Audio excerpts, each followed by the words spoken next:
Tac, on ferme tout ça. Les amis, bienvenue dans cette nouvelle vidéo. Quel plaisir de vous retrouver aujourd'hui. Ça fait très longtemps que j'ai pas repris ce format vlog. Bienvenue dans cette nouvelle vidéo. Posez-vous, on va faire une update sur à peu près tout ce qui se passe en ce moment. Où est-ce que j'en suis dans l'année? Qu'est-ce qui se passe? Est-ce que je me prépare pour quelque chose? Est-ce que des objectifs qui arrivent? Tout ça, on va en parler dans cette vidéo. On va parler aussi des updates qu'il y a eu un petit peu. Vous avez vu le nouveau vélo de route. Je suis tellement satisfait de ce nouveau bolide. Je touche du bois juste ici, mais pour l'instant je n'ai aucun souci avec. Donc pour l'instant c'est que du kiff. Je suis vraiment content de ce vélo. Vous voyez, l'Orbea, il a tenu beaucoup plus que ce que je pensais. De base c'était un vélo dans l'idée de rouler quelques mois avec, et au final il nous aura duré plus d'1 an et demi. Il aura fait son temps, mais vous le savez, la discipline que j'apprécie le plus c'est le vélo. Et voilà, je voulais investir dans un vélo de route avec lequel je pouvais juste m'éclater. Donc c'est chose faite, et pour l'instant c'est du kiff. Et d'ailleurs aujourd'hui on va l'utiliser. Mesdames et messieurs, il est quasiment prêt, faut juste que je lubrifie un peu la transmission. Mais autrement, il est là. Il est actuellement 10h01. J'ai passé toute la matinée à faire du montage, à avancer sur les prochaines vidéos. Et il est temps d'aller s'entraîner. Au programme, nous avons un 4 x 10 minutes à faire autour des 260 watts. Donc l'idée, c'est de travailler un petit peu au-dessous de son seuil pour faire une séance vraiment en contrôle. L'idée, c'est d'arriver à un RPE 6 sur la séance. RPE égale perception de l'effort. L'échelle va de 1 à 10 et l'idée aujourd'hui c'est de se retrouver à un RPE 6, donc 6 sur 10.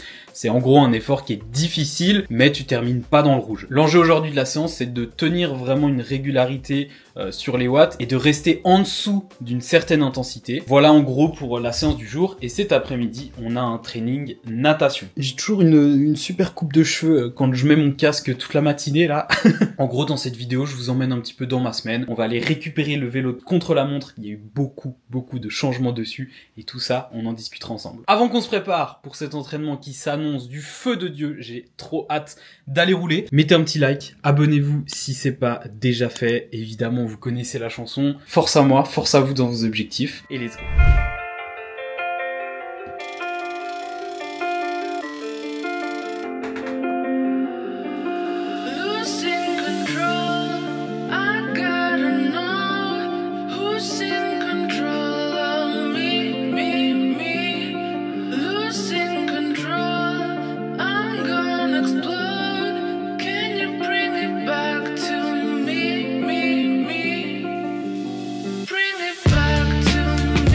Ah, il est quand même beau, hein. À chaque fois que je le regarde, je me fais cette réflexion.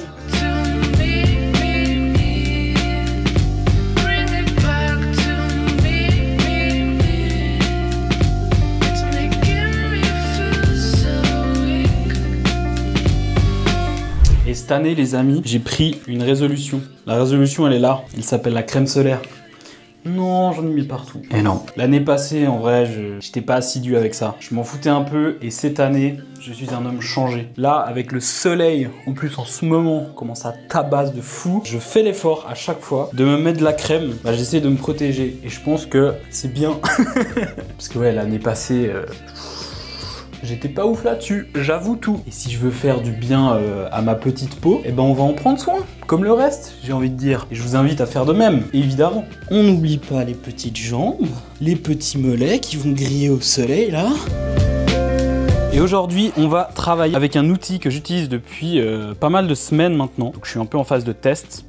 C'est ce petit outil. C'est un capteur de lactate. C'est cette petite chose. Et l'idée, c'est de se piquer le doigt, de prendre une petite goutte de sang. Cet appareil va analyser cette goutte de sang, va nous donner une certaine valeur. Cette valeur, c'est une valeur de lactatémie. La lactatémie, c'est le taux de lactate sanguin. Donc, combien de lactate il y a dans notre sang en millimoles par litre. Et le lactate, pour vous faire très simple, c'est une molécule qui est créée lorsqu'on fait un effort physique ou même au repos. Là, j'en crée là. Là, j'en crée plein. Dans mon corps, il y en a qui circule, mais il est recyclé. Voilà, je vais absolument pas rentrer plus dans les détails dans cette vidéo. Par contre, si ça vous intéresse, dites-le moi dans les commentaires. Moi, je serais assez chaud de préparer une vidéo un peu pour vous expliquer ce que c'est le lactate et l'entraînement autour, qu'est-ce qu'on peut en tirer, pourquoi, comment. Là, comme je vous ai dit, ça fait plusieurs semaines que je l'utilise. Ça fait 2 mois à peu près. Et du coup, j'essaye de récupérer pas mal de valeurs, de faire des tests énormément sur moi, sur d'autres athlètes aussi que j'entraîne. Et je suis en train de faire mes petites recherches de mon côté. Donc, j'apprends de plus en plus à l'utiliser. L'idée aujourd'hui, comme je je vous ai dit, c'est de faire un 4 fois 10 minutes. Et là, aujourd'hui, par exemple, à la fin de chaque intervalle, je vais me piquer le doigt, récupérer cette goutte de sang et enregistrer la valeur qui s'affichera sur mon écran. Dites-vous aujourd'hui, si sur mon écran, c'est affiché plus que 3,5, c'est que c'est pas ouf. Si c'est moins, c'est cool. Voilà, c'est tout ce que vous devez retenir pour la séance du jour. Et par exemple, aujourd'hui, j'aurais pas besoin réellement de prendre ces valeurs parce que je sais que par exemple, au premier intervalle, je serai dans la zone d'intensité voulue, étant donné que ça fait plusieurs semaines que je travaille avec ça. J'ai bien calibré mes zones d'entraînement, les watts que je dois cibler à vélo, mais c'est plus pour moi, ma connaissance, ma récolte de données, la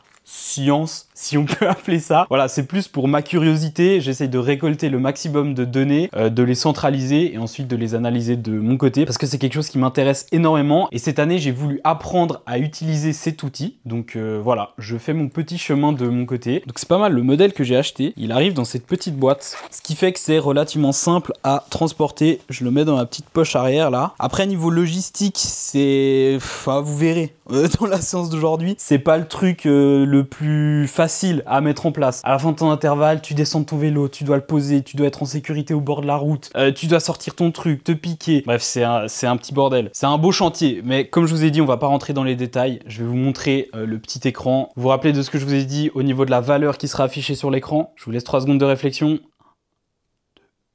3. Et oui, en dessous de 3,5, c'est comme ça. En dessus de 3,5, c'est comme ça. On met le casque et c'est part. Let's go.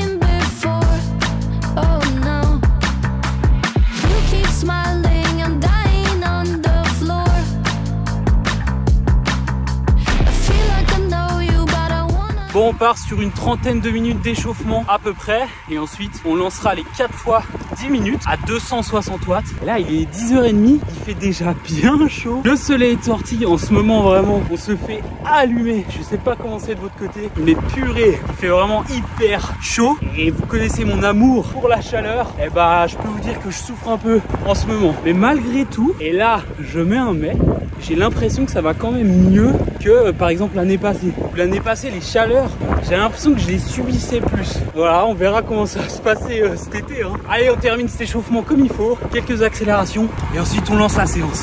Ok. Petit arrêt fontaine, on va remplir la gourde. 35 minutes, parfait. Sous le cagnard. Voilà. Comment ça sauve la vie les fontaines en été. On va se prendre un petit gel.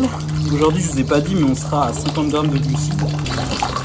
Ça aussi, ça a influencé sur le petit numéro, le 3,5. Je vous ai dit qu'il fallait qu'on soit forcément au-dessous. Bah, l'alimentation peut avoir un impact justement sur ce fameux taux de lactate sanguin. Et c'est ça aussi que je teste en ce moment. C'est tellement complexe, tu peux aller tellement dans toutes les directions que bah, ça prend du temps. Ça prend du temps pour apprendre, pour expérimenter, pour tester. Mais c'est super intéressant. Allez, on repart. On va rouler 5 minutes histoire de se remettre en jambes. Ensuite, on lance 4 fois 2 minutes. Let's go.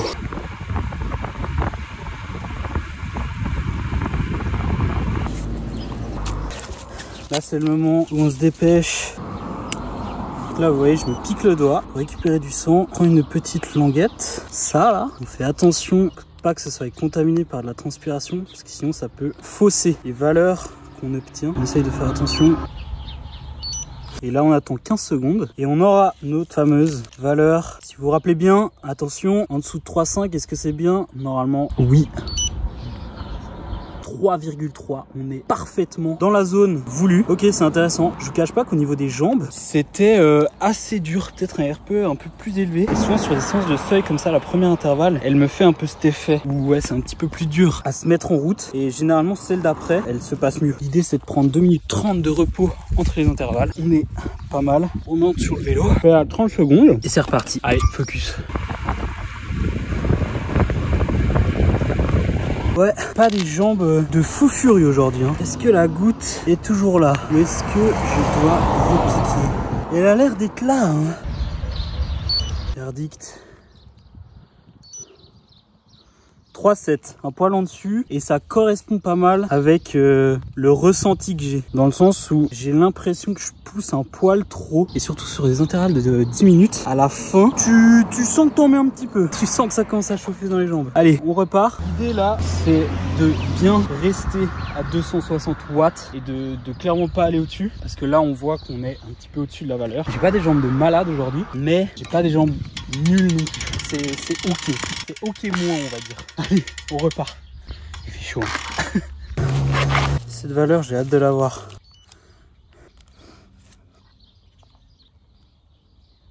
Attention, 2, 1, 3,4. On cherche même pas à suivre un nombre de watts en particulier. On cherche vraiment à être en dessous de 3,5. Aujourd'hui, c'est l'objectif de la séance. Là, c'est intéressant parce que j'ai fait 256 watts sur le premier, 254 et là, je viens de faire 256. Dites-vous là, on est vraiment dans la zone de travail que je veux avec une valeur qui ne dérive pas. Là, par exemple, si on regarde le petit chiffre qui est la concentration de lactate, si vous voulez, dans le sang, et ben elle ne dérive pas. Donc il n'y a pas eu 3,3, 3,7, 4, 4,5, ça n'a pas augmenté. Ce qui veut dire qu'on est dans un état stable au niveau métabolique. Bref, tout ça pour dire que pour l'instant, la zone de travail, elle est totalement respectée. C'est dur, mais on contrôle. On termine pas les 10 minutes en m'écroulant par terre et en étant au bout de ma life. Allez, on part sur le dernier 10 minutes. Et ensuite, on aura validé cette séance. Allez, vamos.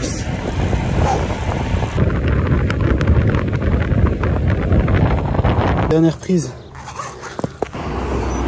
Magnifique. Je me suis caché dans un petit coin d'ombre là. En vrai, là, je sais pas encore le chiffre qui est ici. Moi je pense, allez je dis 3,8 parce que j'en ai mis un peu plus. 3,9 à 0,1 près. Oh là là, précision. En fait sur la dernière, tout vous dire, j'avais vraiment des bonnes jambes. Je crois que c'est l'intervalle où je me suis le mieux senti. Alors c'était dur parce que c'était le dernier intervalle forcément. Mais au niveau du ressenti, c'est là où je me suis senti le mieux et où je me suis senti le plus fort. Du coup j'en ai mis un peu plus. Une bonne séance de valider. Ça fait kiffer. C'est coché. Wow, à la fin de la sortie, ça cramait. Hein. Les amis, c'est une séance validée. Il est midi 44. Autant vous dire que j'ai faim. J'ai même très faim. On va se faire à midi du riz. Bizarre. Et du poulet. Avant toute chose, on va boire beaucoup.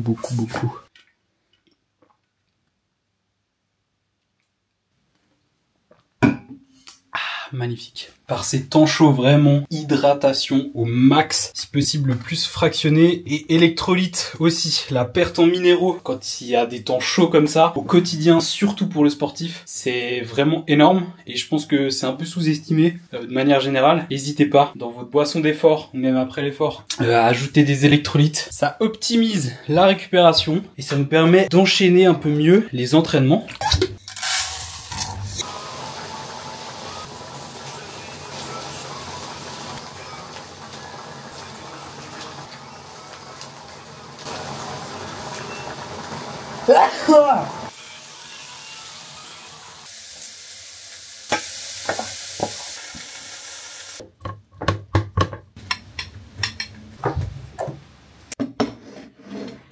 Riz basmati, je mets toujours un peu de soja avec, et poulet, blanc de poulet, j'ai à peu près 180 grammes, avec des épices, et c'est globalement tout. Et je rajoute toujours à la fin une pincée d'huile de lin, et le tour est joué. Ça manque de légumes, je vous l'accorde. Allez, bon app. Alright les amis, 15h32, on va se préparer pour aller taper cette séance de natation. Au programme, nous avons 6 fois 200 mètres avec 500 mètres à la fin. Une bonne séance avec un travail de seuil et je mets l'accent sur de l'intensité en fin de séance sur des intervalles un peu plus longs. Là, typiquement, ça va se situer dans ce 500 mètres après les 6 fois 200. Les 200 mètres, j'aimerais bien les tourner autour des 1,43.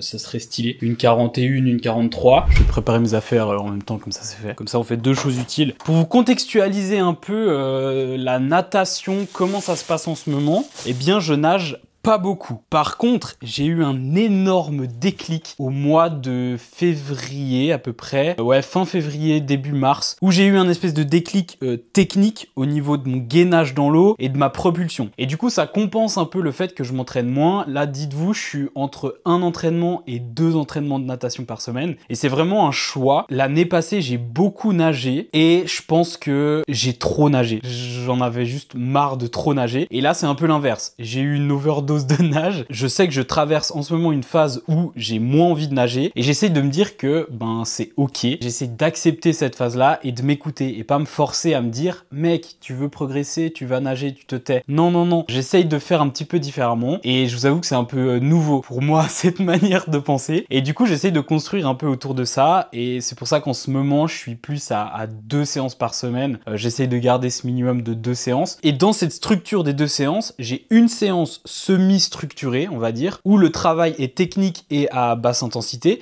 et la deuxième séance où il y a du travail technique et de haute intensité. Typiquement aujourd'hui, là c'est ma séance de la semaine à haute intensité avec du travail au seuil. Et malgré tout, je sens que je progresse et en tout cas que j'ai des bonnes sensations dans l'eau. Et ça c'est un peu paradoxal parce que je m'entraîne moins par rapport à avant, mais vu que ça fait plus longtemps que je m'entraîne, forcément les semaines s'enchaînent, et je progresse quand même. Par contre, là où je sens que je peine, c'est sur des hautes intensités dans la durée. Typiquement au triathlon d'Yvonne, vous pouvez voir la vidéo juste là, je sens que en eau libre par exemple, les 300-400 premiers mètres, je nage super bien et ensuite ma technique se dégrade rapidement et je termine les 1500 mètres vraiment dans le mal avec tout qui explose, avec une technique un peu catastrophique et où je sens que je suis au rupteur trop vite. Et ça, je pense que c'est clairement un manque de volume global passé dans l'eau. Là, dites-vous, je suis à peu près à 6 km par semaine. Et encore, là, ça fait, dites-vous, au moment où je tourne cette vidéo, ça fait 4 semaines que je suis plus à 4000,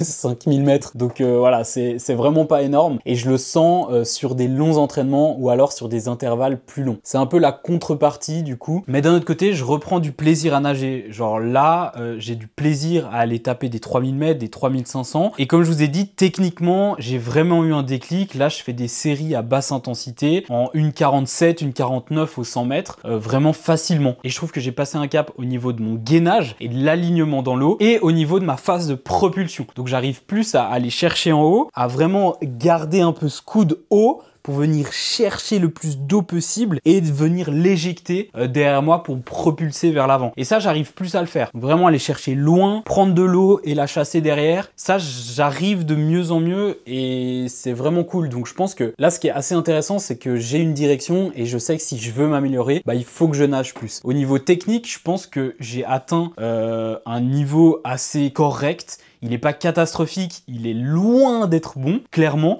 mais je suis plus en train de mourir dans l'eau et je suis plus en train de me battre dans l'eau, je suis plus en train de kiffer, de pouvoir prendre le temps de me focus sur ma technique, travailler des vrais exos, etc. Donc je suis assez content. Maintenant, je veux pas me précipiter et je veux pas retourner dans ce cercle vicieux un peu de me dire mec, tu veux progresser en natation, tu vas nager 5-6 fois par semaine, parce que ça, je pense que c'est contre-productif. Et cette année, je suis vraiment dans une optique de prendre du plaisir dans ce que je fais.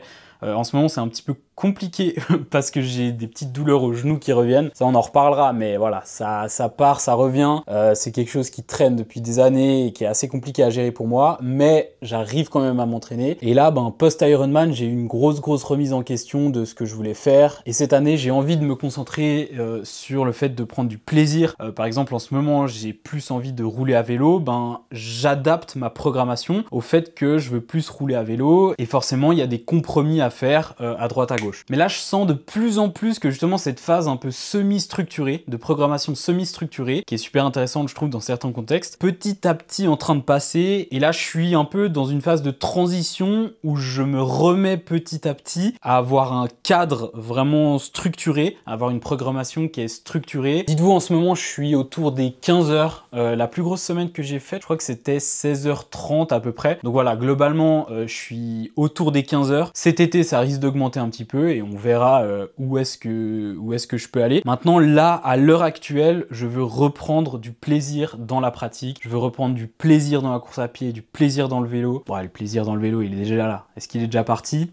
je sais pas trop. Et du plaisir dans la nade, en fait juste du plaisir dans la pratique du triathlon, chose que j'ai délaissée parce que je voulais aller à fond dans cette prépa Ironman et je regrette absolument rien, c'était vraiment une expérience de malade, mais à l'heure actuelle j'ai envie de reprendre du plaisir dans la pratique du triathlon, reprendre du plaisir à m'entraîner et on est sur le bon chemin. Les semaines s'enchaînent vraiment bien, j'arrive à reprendre un volume d'entraînement qui est assez conséquent, donc je suis content, on est sur la bonne voie. On traverse des périodes compliquées, c'est ok, mais l'important c'est de pouvoir rebondir, de pouvoir se dire ok, qu'est-ce qui marche, qu'est-ce qui ne marche pas, de poser un peu son ego, mettre son ego de côté, parce que ça je pense c'est un grand ennemi de l'être humain, et si tu arrives profondément à le poser de côté et dire ok ça marche pas et te remettre en question, je pense que on est pas mal. Bref, j'ai dit que je préparais mes affaires, j'ai pas du tout préparé mes affaires. On prépare les affaires cette fois-ci.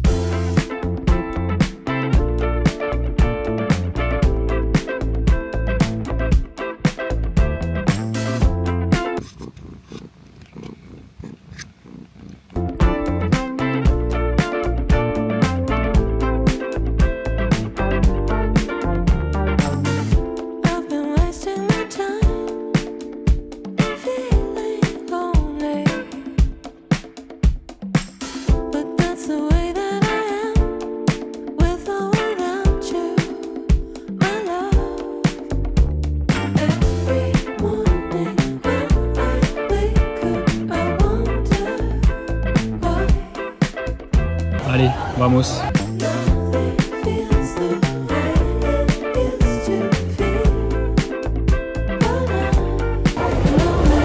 Ouais les amis, dur. 500 mètres de la fin là. Ah, j'ai senti passer. Toi la casa. Fin de session. Presque fin de journée. J'ai encore un peu de taf sur l'ordi. Je vais sortir les allures. Au programme, on avait 6 fois 200 mètres plus 500 mètres. Au total, aujourd'hui, on avait 3500 mètres, donc ce qui fait une séance plutôt correcte. Et l'idée, c'était de faire un bon échauffement. Donc il y a eu 1000 mètres d'échauffement. Ensuite, envoyer les 5 fois 200, 100 mètres. Crawl, pull boy, chill, et envoyer le bloc de 500 mètres. Pas vous mentir, les épaules là, je fais ça, je galère.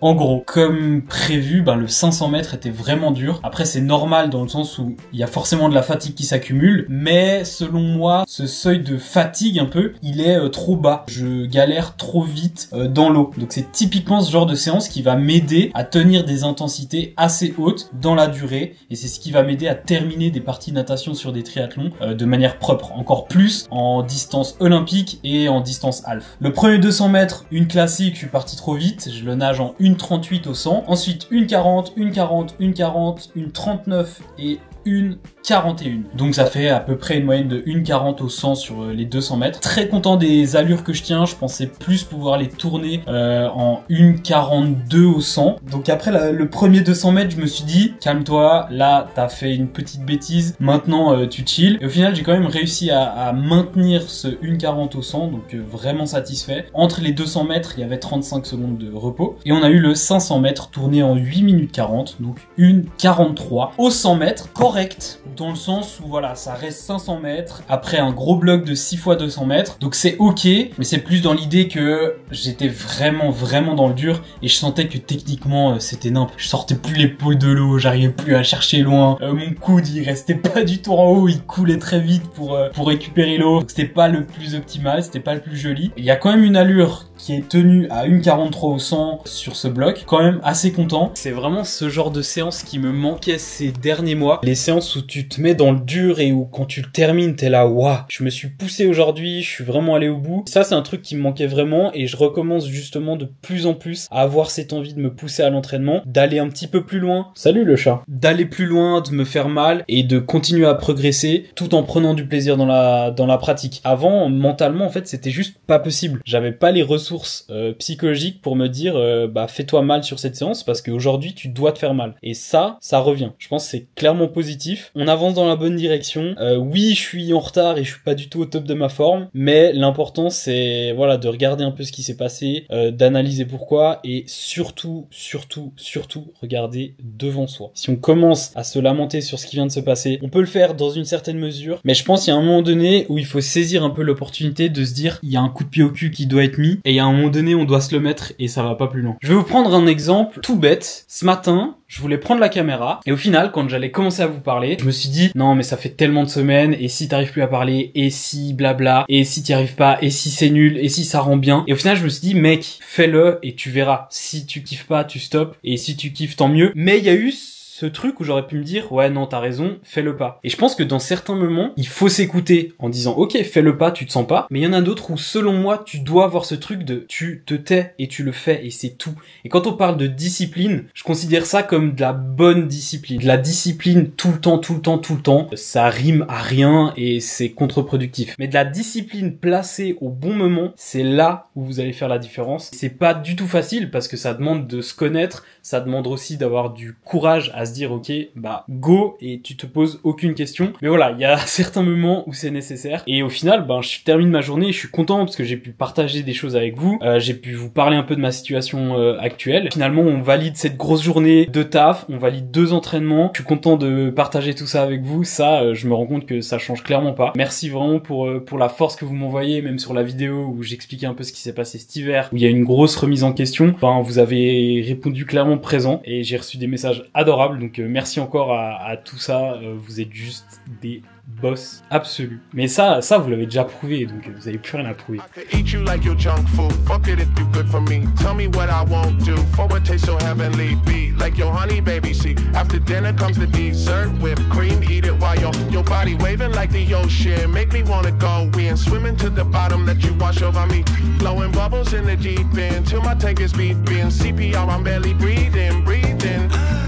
Les amis, ce matin on part sur un petit footing, 50 minutes au programme. Et ce matin, il fait frais. Et qu'est-ce que j'ai le sourire aux lèvres. Oh là là, les journées qu'on se tape. En plus, toujours le calme du matin. Le petit soleil qui se réveille là, c'est magique. 10 minutes que je suis parti là, on attaque correctement la journée. C'est parti.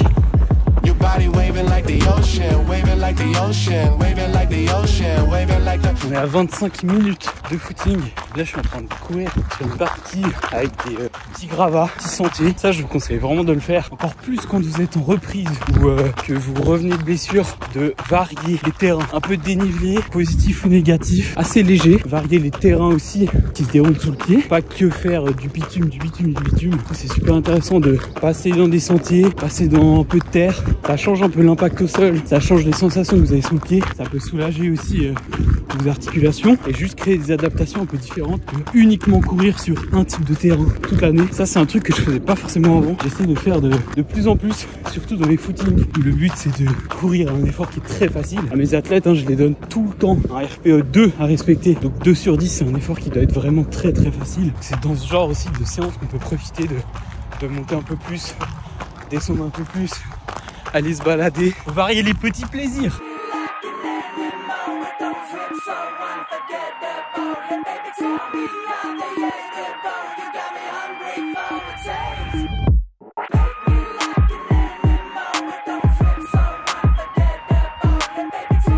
Vamos, footing du matin, validé. Ah quel bonheur, j'ai eu des sensations de fou ce matin, c'était trop bien.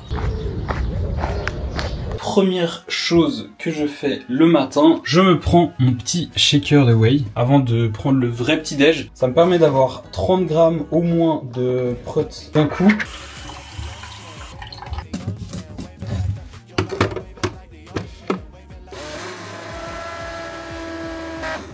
Je me suis senti super bien. Je sais pas si c'est la fraîcheur un peu du matin qui m'a donné cette sensation ou si c'est les jambes, mais en tout cas c'était vraiment cool. Même sur la fin du footing, là aujourd'hui c'était vraiment nickel. Le genou allait super bien. Pour vous contextualiser un peu mon pauvre genou, cet hiver j'ai pas mal travaillé dessus. Ensuite je reprenais progressivement la course à pied et j'ai fait un 5 km où j'ai fait plusieurs erreurs dans cette période là. Et après 5 km je me suis blessé, j'ai eu syndrome de l'essuie-glace, une grande classique chez le coureur. Et depuis je reviens petit à petit, mais le genou est encore fragile, je fais pas mal de renfo à côté et je réintègre de la course à pied progressivement. Là ça fait 5 semaines que je reviens et je suis à peu près autour des 35-40 km par par semaine. Pour l'instant, ça va très bien, dans le sens où je veux pas augmenter trop vite parce que j'ai peur de retourner à la blessure, et ce 5 km c'était au mois d'avril et ouais, ça avait cassé mon rythme de fou. Après, j'ai fait plusieurs erreurs pour ce 5 km, je trouve. Déjà, j'ai fait une séance sur piste qui m'a plus taxé que ce que j'avais imaginé. Ensuite, j'ai fait 5 km avec des chaussures carbone et j'avais fait genre un entraînement avant et en vrai, c'était complètement débile. Et puis, la semaine d'après, je m'étais envoyé une séance sur tapis où j'avais déclenché la douleur en fin de séance. C'était les premières douleurs. Et après, du coup, j'ai vraiment levé le pied et j'ai essayé de prendre ça en charge vraiment rapidement. Et ça a marché plutôt bien. Ensuite, j'ai coupé une semaine complète de course et comme je vous ai dit, là, ça fait quelques semaines que je reprends vraiment bien mon volume en course à pied. Donc, je suis assez content. De toute façon, mon genou, c'est un peu ça. Ça va bien. Ensuite, ça va plus trop. Ensuite, ça va bien. Mais j'essaye de justement faire le nécessaire pour que les périodes où ça va bien durent plus longtemps et où, ben, quand je sens que je pousse un peu trop, de ralentir assez vite et de faire en sorte d'avancer dans la bonne direction. Mais là où je suis content, c'est que je peux courir normalement. Alors là, aujourd'hui, le run, on a fait 55 minutes pour 10 km 12. Donc, allure de 5,26. Vraiment, j'étais hyper bien. Fréquence cardiaque moyenne de 137 battements par minute. Donc ouais, vraiment un footing classique, hein, j'ai envie de dire. Le footing, ça doit être un effort qui est très facile, peu importe l'allure. Moi, l'allure, je la regarde pas du tout quand je suis en footing. C'est vraiment les sensations et la fréquence cardiaque en numéro 2, on va dire. Mais vraiment, mes footings, ils sont là pour courir à la sensation. Et il faut que ce soit un effort qui soit facile. Et ça permet aussi d'adapter à la forme du jour. Si des jours vous vous sentez un peu mieux, bah pourquoi pas pousser plus vite, même si dans les footings, on s'en fout un petit peu. Et les jours où ça va moins bien, bah c'est là où tu dois dire, ok, je me sens moins bien, bah j'accepte de courir un peu plus lentement. Magnifique. Oui, je vais prendre ma douche.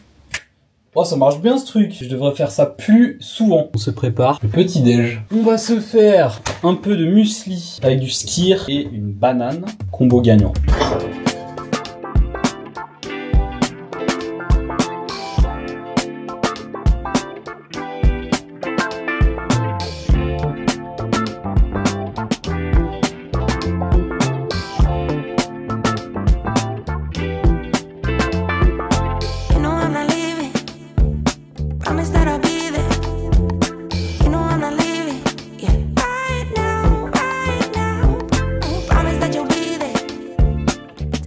Jeudi 26 juin, on va chercher le bike de triathlon. Je l'ai posé la semaine passée pour faire changer le pneu arrière. J'avais plus de liquide tubeless, vous l'avez vu dans le triathlon. Catastrophique. J'ai roulé au final sur ce triathlon à 2,3 bars parce que j'ai crevé au début de la course. Et vu que j'avais plus de liquide préventif et qu'en plus j'en avais déjà perdu et je savais qu'il était plus étanche, bah au final le trou quand j'ai crevé au début de la course ne s'est pas rebouché et j'ai roulé à 2,3 bars toute la course et je m'en suis rendu compte après la course.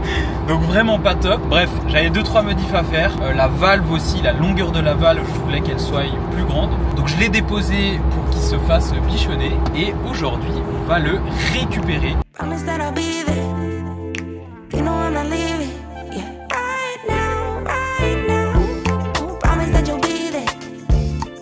Vélo récupéré, tout propre, tout beau.